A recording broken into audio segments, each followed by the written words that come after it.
একটাই চাওয়া, একটাই আমার মেয়েরে যেভাবে মারছে ওইভাবে যেন ওকে মারে, আমার মেয়েরে যেভাবে মারছে ওইভাবে যেন ওকে মারে। আমার একটাই চাওয়া। সবার কাছে জিজ্ঞেস করেন, ওর দাদিরা আছেন, এরা আছে, সবার কাছে জিজ্ঞেস করেন, একটাই চাওয়া। রাতের বেলায় যদি ফোন দিত তাও ডাক পাইরে টাইনে উঠে মারিয়ার সাথে কথা কইতাম, তা নইলে ওর আব্বুর জান বাঁচত না। মারিয়াকে কি বলে ডাকতো? ও বেশি মাই কইতো, মারিয়ারে সারাক্ষণ মাই কইতো, যত নাই কামাসে করতো, কিন্তু তাও কইতো মা। হাত খাইতে যাইব দেখ, কিছু করবে দিত না।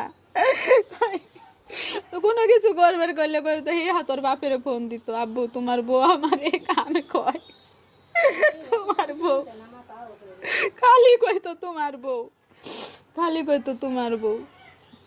আব্বু দেখো তো তোমার বউ সুন্দর না আমি সুন্দর, খালি এটি কইতো। তো সেই মারিয়ার এখন বিচারের কি দাবি জানাচ্ছেন সরকারের বা দেশবাসীর উদ্দেশ্যে? সরকারের কাছে আমার আর কি দাবি, সরকার যদি বিচারই করতো তাহলে 20-25 দিন, কয়দিন দিন হয়েছে, এতদিন আর হইতো না। বিচার আমি পাইতাম এতদিনে পাইতাম। খুব আরামে ঘুরতেছে, কেউ হাজতে আছে, সবাই হাসতেছে ভিডিওতে, সবাই দেহে দেহে জিজ্ঞেস করে যে খুনিরা তো হাসতেছে, আপনারা কি করেন?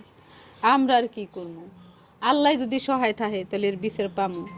সরকারের কাছে একটাই আবেদন, একটাই মিনতি, তার সন্তান মনে কইরে যদি আমাকে ন্যায্য বিচার পাওয়াই দিত, সবাই যদি সহযোগিতার হাত বাড়াই দিত, সবাই যদি সহযোগিতা করতো, তাহলে আমি ন্যায্য বিচার পাইতাম। সরকারের কাছে একটাই আবেদন, একটাই মিনতি।